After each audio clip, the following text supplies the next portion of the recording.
Hi, it's me. It's me. Anyway, seriously though, I'm back.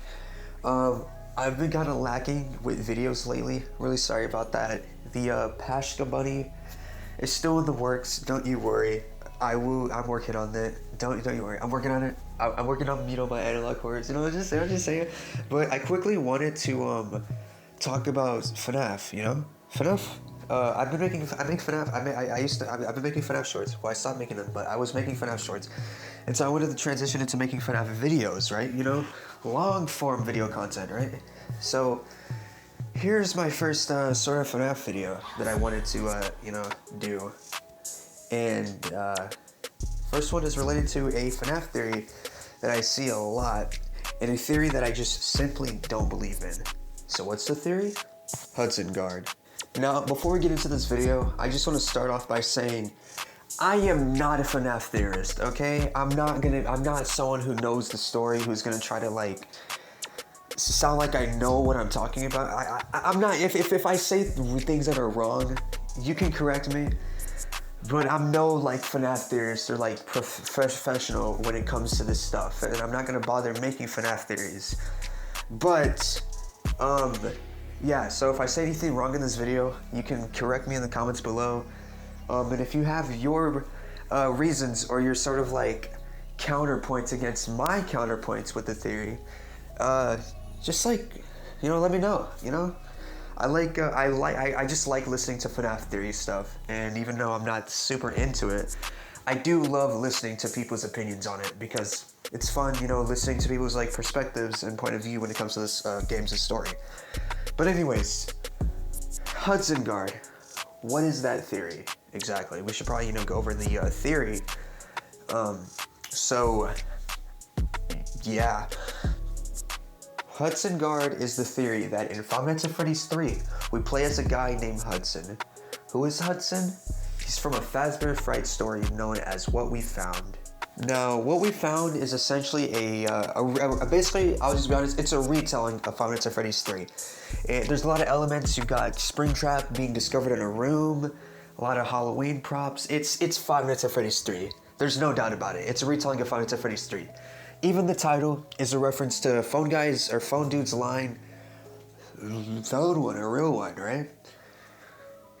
And in that story, the guard you play, the guard in the story is named Hudson. And so we don't actually see the name of who we play as in Five Nights at Freddy's 3. So there's the plausibility, right? We don't actually know who we play as in the FNAF 3 game, the FNAF 3 game. We don't know who we actually play as in the FNAF 3 game, right? So this book, a lot of people say that this book is basically telling us we're playing as Hudson, this very cool guy, right? And while I can understand, the reasoning behind it, there's a lot of issues I have with this theory. Number one, Hudson dies in What We Found. He dies in an oven, right? So, yeah, in the game, in FNAF 3, the game, the ending is about the place burning down, and in order for, the place to burn down, someone has to start the fire. Now, I will say though, technically, it's never stated that someone burnt the place down, and FNAF 3 was already pretty unstable to begin with, so it doesn't, no one has to burn the place down for, Hudson Guard to, the guard doesn't have to burn the place down for it to work. So it still bothers me somewhat because I like to think that the person we play as started the fire, but I guess, technically the guard doesn't have to start the fire, right? Number two, narratively speaking, it just bothers me a lot, This random guy is sort of just a one-off character that'll just appear in the game, that'll just appear in the games for FNAF 3, and then just kind of disappears. It bothers me, man, because from a narrative standpoint, I feel like it would be more likely to be a character we already know, which I'll, get into later. But it bothers me. But it's to be fair, it doesn't have to be narratively satisfying to be true, right? Well, like a lot of things in this series, it could be narratively satisfying, right? It doesn't mean that narrative satisfaction is what we're gonna get, right? A lot of this stuff, you know, it doesn't have to be narratively satisfying. I keep repeating myself like 5 million times, but you get my point, right? It doesn't have to be narratively satisfying. It can be true and just not be satisfying, but it's true, right? And my point, I guess I'm like countering my own points, right? But it bothers me. I don't think there's just I don't like this theory because I feel like there's way better, you know, alternatives for who the guard could be, and it's not and it not just being this random, you know, guy, right? Number 3. In what we found, the hallucinations are very different, right? So with Springtrap, he doesn't ever actually physically move. And we know for a fact that William is inside Springtrap and can in fact physically move. However, in what we found, it's very heavily implied that everything is very hallucinatory, including Springtrap. So it's not just like it's not just like phantoms, but it's also Springtrap that's hallucinatory and not like can't actually move, which, you know, we know for certain William can move around and such, and it's Springtrap.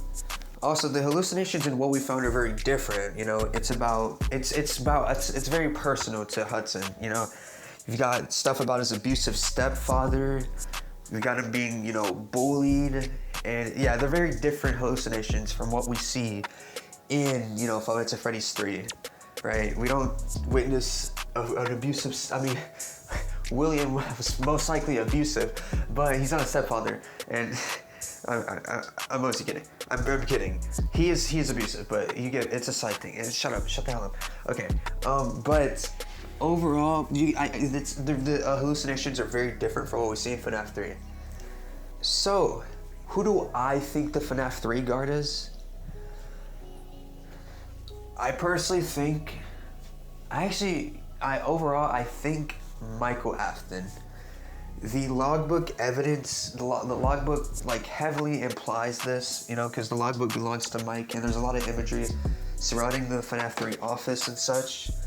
So, yeah, if Mike's like illustrating that, you kind of have to be at the FNAF 3 office, you know. And yeah. And also, narratively speaking, it just makes a whole lot of sense, you know. You know, Michael having like a confrontation with his own father. It just narratively makes a lot more sense to me. It's more satisfying. The other side of the coin, which I don't believe in, but would also be just as cool, would be Henry as the playable. And I don't know, I think narratively speaking, that can be really cool, you know? But I don't think he is the guard. I think it's Michael Afton, Mike Schmidt, whatever you want to call it, whatever you want to call him. So yeah, that's the video. I'm sorry if I'm like stuttering a lot and everything in this. I haven't done like long videos in ages.